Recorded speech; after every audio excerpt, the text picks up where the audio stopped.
तेबे दर्शक बंधु अहमदाबाद स्टाडियम रे भारतर शोचनीय पराजय धूली चटाइला दक्षिण आफ्रिका। भारतर कोटी कोटी क्रिकेट प्रेमी मानकु लागिला बड़ झटका। केही भाबी नथिले जे एपरि किछि होइजिवो।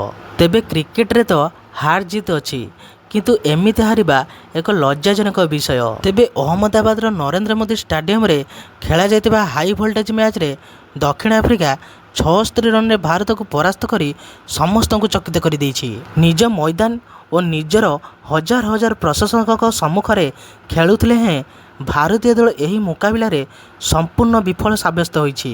तेबे केउठी रहिला भूल, आसंतु से विषय टिके आलोचना करिबा। प्रथमे तो भारतर बैटिंग विपर्जय। तेबे प्रथमे आसुचंती भारतर अभिषेक शर्मा।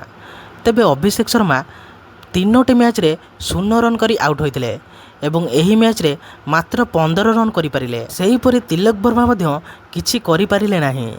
सूर्य कुमार यादव टेस्ट मैच खेलिले एवं ईशान किशन 0 रे आउट हो गले।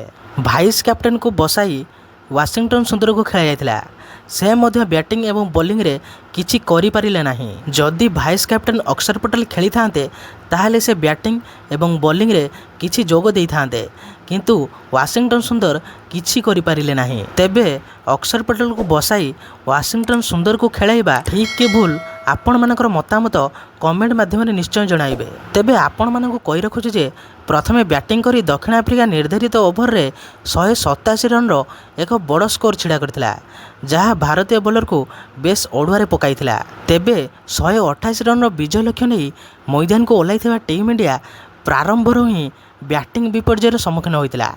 दक्षिण आफ्रिका बोलर को घातक बोलिंग आगे भारतीय बैटर माने बेसी समय तिष्ठि पारि नथिले। पूरा 20 ओभर मध्य खेली पारिलानी भारत एवं मात्र 111 रन रे समस्त विकेट हराई पराजय वरण कला। तेबे घरोई परिस्थिति अनुकूल थिले सुधा भारतर एही प्रदर्शन प्रशंसक को बेस निराश करिछि। तेबे भारतीय बैटिंग विपर्जय मध्य केवल शिवम दुबे ही दक्षिण आफ्रिका बोलर को दृढ़तार सह सामना करथिले।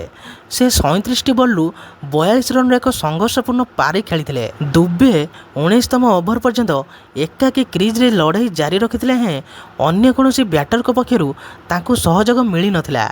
दलीय बैटिंग लाइनअप शेष पर्यंत भुसुड़ी पड़िथिबारु तांकर एही प्रयास बेकार जाइथिला। तेबे बड़ आश्चर्यकर कथा हेउछि भारतीय दलर 8म नंबर पर्यंत बैटिंग ऑर्डर थिला सुधा केही दायित्ववान खेल प्रदर्शन करि पारि नथिले। तेबे दक्ष फिनिशर भावे जनाशुना रिंकू सिंह 8म स्थान रे बैटिंग करिया आसिथिले, किंतु से 0 रन रे आउट होई प्रशंसक को बेस निराश करथिले। रिंकू को भली खेलाड़ी खाता खोलिया पूर्व पैविलियन फेरिबा दलर बैटिंग विफलता को स्पष्ट प्रमाणित करथिला। तेबे दर्शक बंधु आपण मानक मतरे भारतर केउठी भूल रहीगला, कौन पाई भारत हारिला, कमेंट माध्यम निजर मतामत निश्चय जणातु। तेबे बैटिंग रे भूल रहिला ना कैप्टेंसी रे भूल रहिला ना कोचिंग रे भूल रहिला, केउथरे भूल रहिला आपण मानकर मतामत निश्चय कमेंट माध्यम जणातु। कारण आपण माने होचंती दर्शक, आपण माने होचंती भारतीय दलर प्रशंसक।